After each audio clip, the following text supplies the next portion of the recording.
Right guys, welcome back to another video here on my YouTube channel. Today's video we're going to be talking about Tottenham beating Luton 2-1. We were this close, again. This close from getting something. A game full of emotions. I'm just getting fed up. I'm just fed up.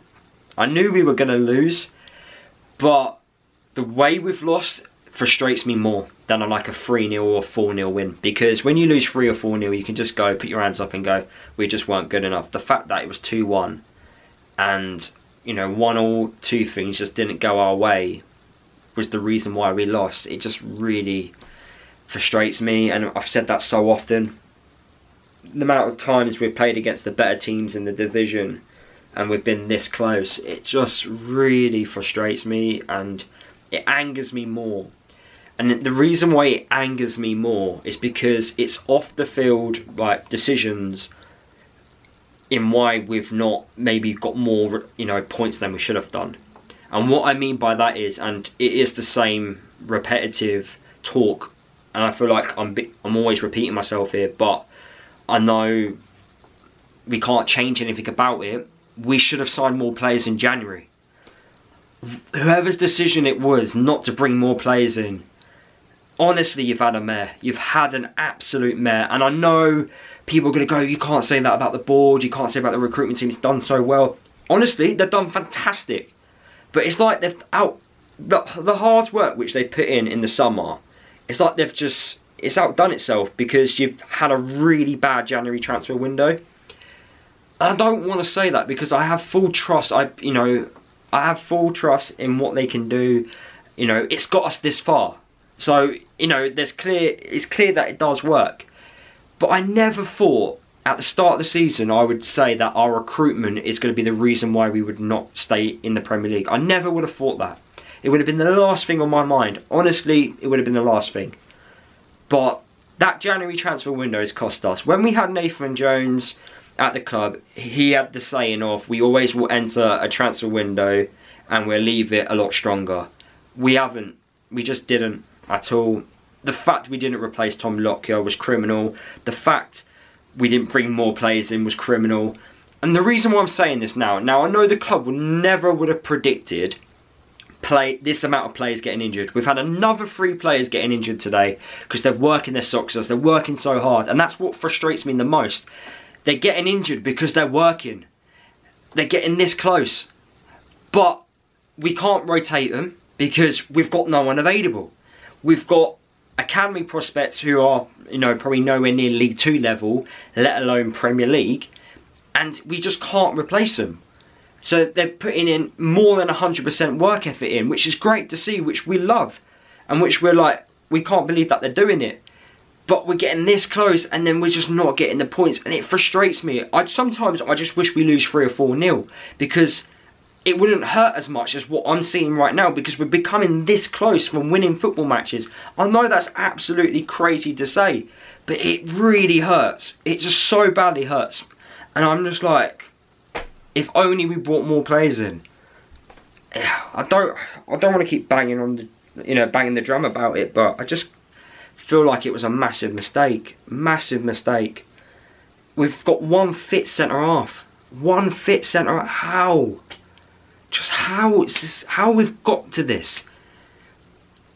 I just frustrate. I know it's not the player's fault. I know it's not Rob Edwards' fault. But it's annoying. First half was brilliant. I thought we did everything right in the first half. Obviously, Tottenham had that mad spell where I don't know how they didn't score, where Son hit the post twice. And then we did 2 goal line clearances, which was brilliant. And then the start of the second half, I think when you concede a goal like we did, Kapore, he should have done better.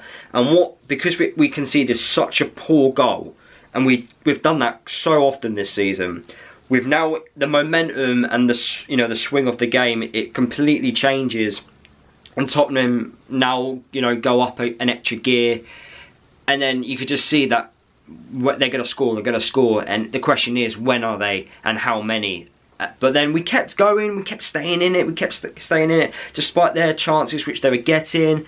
and then we get a fantastic opportunity from a corner, and it's the way we deal with it, where we've lost the ball in our attacking half, and Tottenham have just been able to have a free run at goal, and they've just counter-attacked, got a lucky deflection, and they've scored their second. What I get frustrated is, and I feel like this season it's been non-existent, and it's the only one, you know, criticism I'm going to give to the players, despite how hard they work, is, you know, the lack of ability of taking a yellow for the team. I don't see that enough, and I haven't seen that enough this year. So many teams this year counter-attack us and they score. We are so, I don't know what it is, there's no confidence enough, or I'm struggling to think of what the actual correct word I want to use here. There's just no ability to take a yellow. Just take the man out. We did that so often throughout our journey upwards. Are we just lacking a little bit of leadership? Is the leadership just not on the pitch?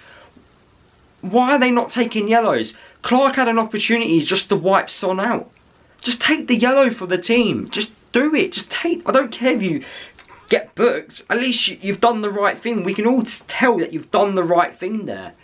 But it just frustrates me, because more than one occasion we could have stopped that second goal from happening if you just fouled the player. Just foul, take a yellow, and get on with it.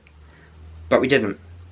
It feels like I'm just slagging the team off this whole video, but I'm not, because I know they're giving it their all, and it was we did some really good stuff there. But again, it's just this close.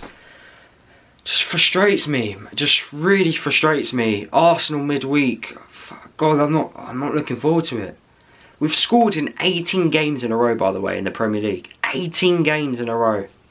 It's unbelievable. It's fantastic. But when you tell someone you've scored in 18 Premier League games in a row, you expect more points. But we just don't have it. We just don't have it on the, on that Premier League table. It just doesn't reflect what we've been able to produce. It's a killer. It kills. It really does kill. I think midweek's going to be a cricket score. Honestly, it could be very similar to the Man City game which we had in the FA Cup. If I'm being honest, it's not looking good, because Arsenal's squad players are, well-star players for us, and I just don't even know who's going to be fit enough to play. Games coming at us quick and fast, but we just don't have the players for it. Bad luck is an understatement, really. God, it's more than bad luck. It's like a curse, if I'm being honest with you. I just don't know how they're getting injured so frequently. But I guess we keep going. We try. Just hope Brentford keep losing. I think Brentford's the team which we need to watch out for. As I'm recording this video, they haven't played their game today. But just hope that they just don't keep winning. I hope they just don't keep gaining points. A point today would have been a fantastic result. But I just don't see any points coming unless we play Bournemouth at home, which is next week. So, yeah, Arsenal, it's going to be tough. But yeah, those are my thoughts. I'm trying to be real, trying to be honest. And yeah, it's difficult. It is difficult. But if you enjoy, drop a like. And yeah, I'll see you all in my pre-match, thought video when we play against Arsenal.